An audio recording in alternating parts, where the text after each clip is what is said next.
Bangkok में जबरदस्त भूकंप के झटके महसूस किए गए हैं और ये इतने ज्यादा थे कि इसका असर यहां पर भी देखने को मिला है। इसका केंद्र म्यांमार रहा, लेकिन आज मैं आपको इस वीडियो के जरिए बताती हूं कि भूकंप की तीव्रता अगर 7 से ज्यादा, इनफैक्ट इसमें तो 7.2 मापी गई है, तो फिर ये कितना विनाश ला सकता है। देखिए, नॉर्थ ईस्ट से लेकर उत्तर भारत तक आज दोपहर 12 बजे करीब ये वक्त रहा जिसके आसपास भूकंप के बहुत तेज झटके महसूस किए गए हैं और इसकी तीव्रता 7.2 मापी गई है। ये रिक्टर स्केल पर मापा गया एक शक्तिशाली, बहुत शक्तिशाली भूकंप माना जा रहा है और इसका केंद्र, जैसा मैंने आपको बताया, म्यांमार रहा।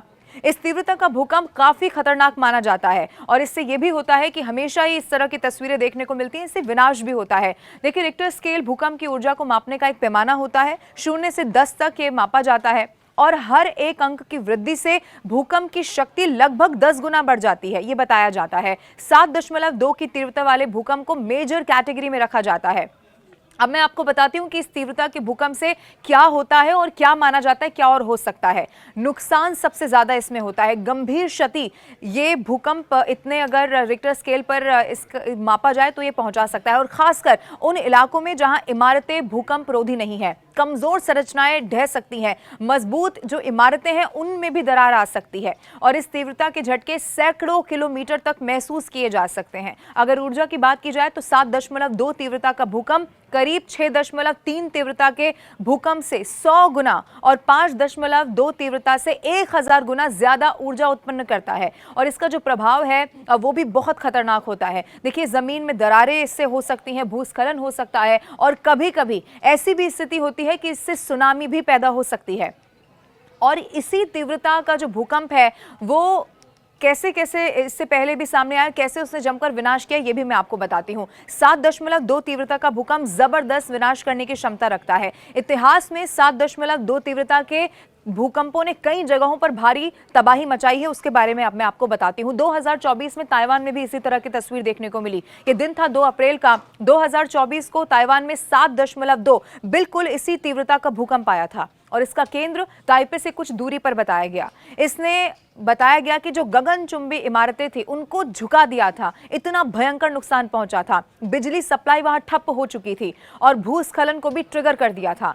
आसपास के जो क्षेत्र हैं जैसे जापान, इसके अलावा कुछ द्वीप भी बताए गए जहां पर सुनामी की चेतावनी तक 2024 अप्रैल में जारी हो गई थी इसी भूकंप के बाद। अब सटीक नुकसान का आकलन जरूर उपलब्ध नहीं है, लेकिन जो प्रारंभिक रिपोर्ट्स इसको लेकर आती रही हैं वो ये बताती हैं कि बहुत भारी तबाही इसके बाद हुई। अब हैती की बात करते हैं। 2021 में, ये 14 अगस्त 2021 की बात है, जब हैती में भी इसी तरह 7.2 तीव्रता का भूकंप आया था और इसने दक्षिण क्षेत्रों, खास करके लेस केयर और जेरेमी जैसे शहरों को तबाह कर दिया था।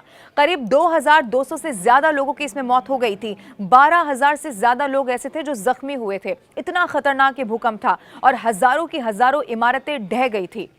इसकी जो गहराई बताई गई थी वो 10 किलोमीटर ने इसको विनाश यहां पर कर दिया था।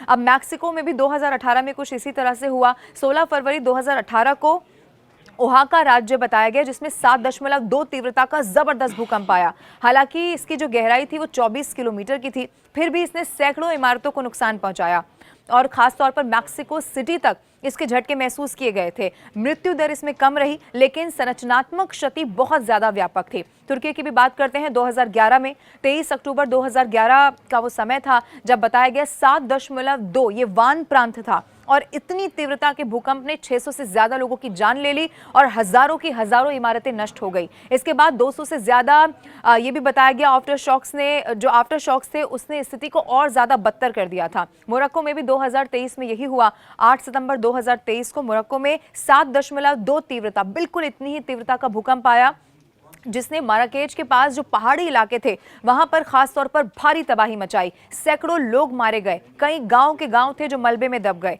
और 120 साल में ये सबसे शक्तिशाली भूकंप उस वक्त माना गया था। और ये इसीलिए हम आपको बता रहे हैं क्योंकि इससे मालूम चलता है 7.2 तीव्रता का जो भूकंप है वो शहरी क्षेत्रों में ज्यादा घातक होता है, जहां इमारतें कमजोर होती हैं, या फिर ग्रामीण इलाकों में जहां भूस्खलन और मलबे का खतरा बढ़ जाता है। और जो अब म्यांमार से जो इसका केंद्र रहा और बैंकॉक से जो तस्वीरें सामने आई, इनफैक्ट वहां पर इमरजेंसी का ऐलान कर दिया गया है। इस वक्त बहुत ज्यादा खराब स्थिति वहां की बताई जा रही है।